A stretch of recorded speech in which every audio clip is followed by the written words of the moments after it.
Usisahau kusubscribe, like na kucomment. Pekee sana tuanze na Mwenyezi Mungu, lakini pili Rais wa Jamhuri ya Muungano wa Tanzania na Amiri Jeshi Mkuu wa Vyombo vya Ulinzi na Usalama, na tatu ni washukuru sana wananchi wa Jamhuri ya Muungano wa Tanzania kwa kujitenga na uhalifu na kukataa uhalifu. Hali ya usalama kwa ujumla katika nchi ni shwari sana. Vyombo vya ulinzi na usalama vimetekeleza majukumu yake kama ilivyo kawaida na ipasavyo kuhakikisha kwamba usalama wa kila raia unakuwepo, kulinda uhai wa watu, lakini pia kulinda mali za kila raia, ikiwa ni pamoja na kulinda rasilimali za nchi yetu. Kwa niwashukuru sana kwa kweli kwa ujumla wananchi wote wa Jamhuri ya Muungano wa Tanzania kwa kuona umuhimu huu, kwa sababu uwepo wa amani unatusaidia sana katika kulinda maisha ya watu. Uwepo wa amani unasaidia kulinda mali za watu, mali za umma, rasilimali zetu tunazozimiliki, lakini pia uchumi wa nchi kwa ujumla, kwa sababu uchumi ni mjumuiko pamoja na miundombinu na vitendea kazi au instruments au equipments of labor. Na lakini pia nishukuru sana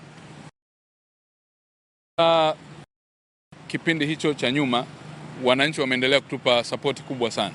Niwashukuru makundi maalum yote ya wakike wake kwa waume, lakini pia mamalishe na babalishe kwenye taasisi mbalimbali za dini. Tunawashukuru viongozi wa serikali, wale wote walioona umuhimu, hata wazazi kwa namna hiyo wameweza kuwakemea watoto wao, kuwaonya na kuwatahadharisha juu ya ubaya wa kuvunja amani. Tuliwaambia jinai haiozi, lakini pia jinai hailipi. Kuhamasika kujulisha watu. Toka siku ya jana hali ni shwari, imekuwa shwari sana, na leo asubuhi ni shwari zaidi. Tumeanza asubuhi mapema, nimezunguka kila maeneo ya Dar es Salaam, na sasa hii ni mara yangu ya pili. Nazunguka tena nikiwa nimemalizia mzunguko wa pili wa kuhakikisha kila maeneo yote ya wilaya za Dar es Salaam na maeneo yote ya center za Dar es Salaam yanaendelea kuwa shwari. Na hakika nimshukuru sana IGP Camillus Wambura na timu yake yote ya Jeshi la Polisi, CDF wetu Jacob Mkunda, lakini vivyo hivyo wakuu wa vyombo vya ulinzi na usalama wengine, CGP, CGI, lakini pia mamlaka mbalimbali ambazo CGF na mamlaka nyingine zote ambazo zimehusika kwenye hili. Niwashukuru viongozi kwa ujumla, kwa sababu hili jambo limekuwa la kwetu sote, na kimsingi hapa ni wananchi wamechukua jukumu lao la kulinda nchi yao, na ndio hapo tunapotaka kusema kwamba wapotoshaji mara nyingi walipokuwa wakizungumza wenyewe peke yao kwenye mitandao, wananchi baadhi walidhani kwamba wameweza kukua nani, lakini unaweza ukaona uhalisia ni kwamba upotoshaji mwingi na mkubwa kwenye mitandao ulifanyika, na pale ambapo haukukanishwa ulionekana kama kuwa ni kweli, lakini unaweza kuona uhalisia wake. Wananchi wamewakataa kwa herufi kubwa na kwa sauti kuu wanaochochea vurugu Tanzania. Wananchi wamewakataa kwa herufi kubwa wale wote wanaodhani wako juu ya sheria, na wananchi wamewakataa, wametaka kujenga taifa lao kuwa la amani, lenye umoja, upendo na mshikamano kwa uzalendo wetu, kwa kudumisha muungano, lakini pia mshikamano wa kitaifa. Umeona shughuli mbalimbali za kibiashara zinaendelea kila mahali. Wananchi wamejitokeza wa kutosha kwenye maeneo kadhaa, lakini maeneo mengine wananchi wameamua kupumzika, kwamba hakuna sababu ya kwenda kujiunga na watu wenye shari, kwa sababu tunapoonekana wakati mwingine tunaonekana kama tunawaunga mkono wale ambao wamesema mambo ya hovyo dhidi ya taifa letu. Kwa tuendelee kujitenga na uhalifu, tuendelee kuwatenga na kuwakataa kwa herufi kubwa wale wote ambao wanahamasisha Watanzania wenzetu waharibu mitaji yao, waharibu au kupata changamoto za kiafya au kwa namna yoyote ile kuhatarisha maisha yao. Waendelee kujitenga na watu wote ambao hawataki kuona Tanzania ikiendelea kukua katika uchumi, katika miundombinu, ikiendelea kukua katika utalii, katika uwekezaji na biashara. Kwa sababu hapa umeweza kuona mjumuisho wa uchumi, ambapo shughuli kunapokuwa na amani tunavutia uwekezaji za utalii, tunapata fedha za kigeni, zinatusaidia kujenga na kuongeza miundombinu ya kiuchumi ambayo itasaidia kuongeza ajira na kupanua private sector. Tunapokuwa na amani na usalama, tunalinda fedha zetu zinazowekezwa kwenye mabenki yetu, na mabenki yanapokuwa na fedha nyingi zisipotoroshwa nje ya nchi, tunakuwa na uwezo wa kukopesha kwa riba ndogo ili Watanzania waweze kunufaika. Panapokuwa na amani, inatusaidia shughuli nyingine zote za kiuchumi ambazo zinasaidia kulijenga taifa letu kuendelea. Kwa hiyo hivi vyote nadhani kwenye maeneo mengi mmeona, lakini pia mimi nimezunguka na viongozi wanaendelea kuzunguka. Viongozi wetu wakuu wa vyombo vya ulinzi na usalama wapo. Kimsingi ni kwamba tuko timamu. Niliwaambia tuko timamu tarada kuhakikisha uhalifu yoyote Tanzania tunautokomeza, na hili ni jambo litakuwa la kudumu na litaendelea hivi, lakini pia tutakuwa na masharti kwa wale ambao wote wanaoleta uchochezi. Tutachukua hatua mapema kabla hata halijafika kokote, kwa sababu hatuwezi kuendelea namna hii. Haiwezi kuwa hali hii tunaendelea kwa sababu ya wajinga wachache wawili watatu, au kikundi cha watu wapuuzi wachache ambao wanataka kuona kama wao wako juu ya sheria, wanaodhani kusema utanifanya nini. Hii tunaongozwa kwa mujibu wa sheria. Wanaodhani kusema kwamba fulani sika kusema, tunaangalia kitu cha msingi ni amani ya taifa letu. Na Mheshimiwa Rais alishasema never again, na kweli ni never again. Tutasimama kwa gharama zozote kuhakikisha Watanzania wote wanakuwa na amani na salama. Mheshimiwa Waziri, umesema umezunguka Dar es Salaam. Swali langu la kwanza, vipi hali ya mikoa mingine? Swali la pili, katazo la mikutano ya siasa ya kisiasa, kama hapata tokea chochote leo na hali ya nchi itakuwa shwari, tutegemee ni baada ya muda gani itachukuliwa tena mikutano ya kisiasa kaendelea kuruhusiwa kuendelea?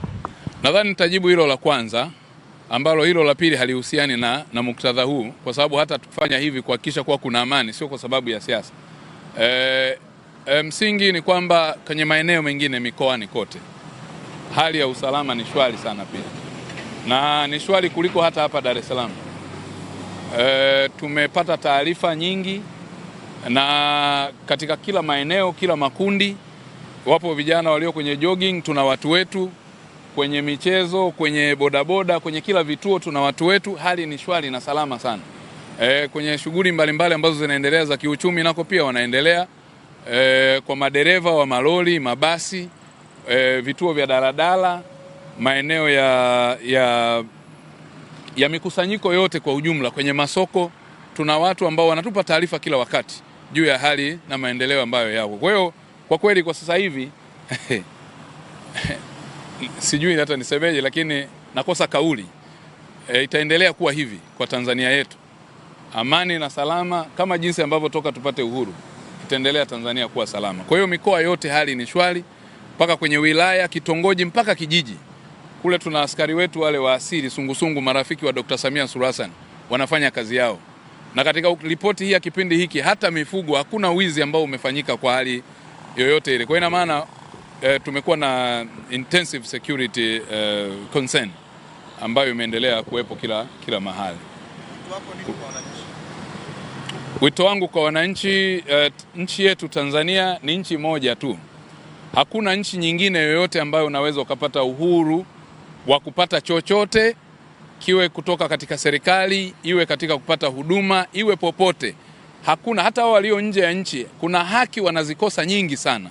Huwezi kumiliki ardhi katika zile nchi mpaka uwe na mafedha na kwa utaratibu tofauti. Hata hapa wageni wetu hawamiliki ardhi mpaka kwa utaratibu maalum. Lakini vile vile hawana uhuru kama jinsi ambavyo unaweza kuwa na uhuru katika nchi yetu. Kwa hiyo cha msingi, wito wangu cha kwanza, tuipende nchi yetu, tuilinde nchi yetu kwa uzalendo, kwa moyo wetu wote tujitoe kuilinda nchi yetu. Tusiruhusu mtu yoyote mwingine aiharibu nchi yetu Tanzania. Wito wangu wa pili ni kwamba tujitokeze kuhakikisha tunafanya kazi zile ambazo ni za kihalali na kwa mujibu wa sheria. Tusiende kufanya kazi na kushirikiana na magenge ya uhalifu, makundi ya uhalifu, au matendo yoyote ambayo yanaweza yakaiharibu Tanzania yetu katika heshima yake ya kuwa kitovu cha amani Afrika. Lakini mwito wangu wa tatu kwa wazazi, ni rai yangu kwa wazazi, maadili mema yanaanzia ngazi ya familia, na raia wema wanaanzia kutengeneza kwenye ngazi ya familia. Niwaombe wazazi tusikwepe wajibu wa kusimamia maadili ya watoto wetu. Tujue waliko, wanaishije, wanaenenda vipi. Lakini pia katika eneo hilo viongozi wa dini na wenyewe watusaidie sana katika kusimamia maadili. Mmomonyoko wa maadili ndio unatufikisha hapa, lakini pia taasisi za elimu na mwisho serikali kwa ujumla iendelee kutoa mazingira wezeshi kama jinsi ambavyo sasa tunaona kwenye masuala ya vijana. Kuna fursa nyingi sana za ajira na mitaji na fedha zinazotolewa na serikali kwenye mifumo mbalimbali. Kuna ngazi ya halmashauri, kuna ngazi ya mfuko wa uwezeshaji wananchi kiuchumi, kuna ngazi ya kila wizara inatoa fursa kwa vijana hadi wale walio wasomi. Wizara ya elimu inatoa mikopo, inawezesha. Kwa hiyo mazingira wezeshi ndio hayo ambayo yanatengenezwa na serikali yoyote duniani. Lakini pia kwenye sekta ya madini, mnafahamu kuna Mining for Brighter Tomorrow, Building Better Tomorrow kwenye kilimo, kwenye ufugaji, kwenye mifugo kuna fedha zinatolewa na serikali. Lakini pia kuna wizara maalum ya vijana ambayo inahusika na kutengeneza fursa za vijana, ambayo ina zaidi ya bilioni 200 zimetolewa kwa ajili ya vijana, lakini zinaendelea kutolewa katika kila mwaka wa fedha. Pia kwenye makundi mengine yapo ya watu wenye ulemavu, nao pia fedha zinatolewa kwenye ule mfuko zaidi ya bilioni 1 ambayo inatolewa kwenye kama ruzuku kila mwaka, lakini pia wanawezeshwa kwenye maeneo mbalimbali ikiwemo 2% ya mikopo.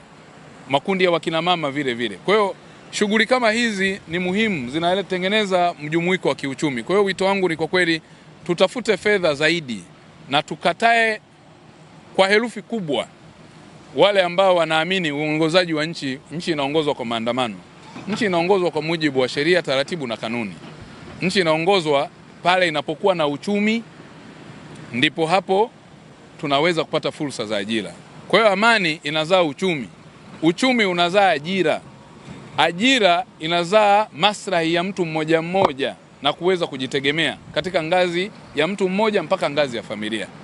Tukipoteza amani, tumepoteza pia shughuli za maendeleo.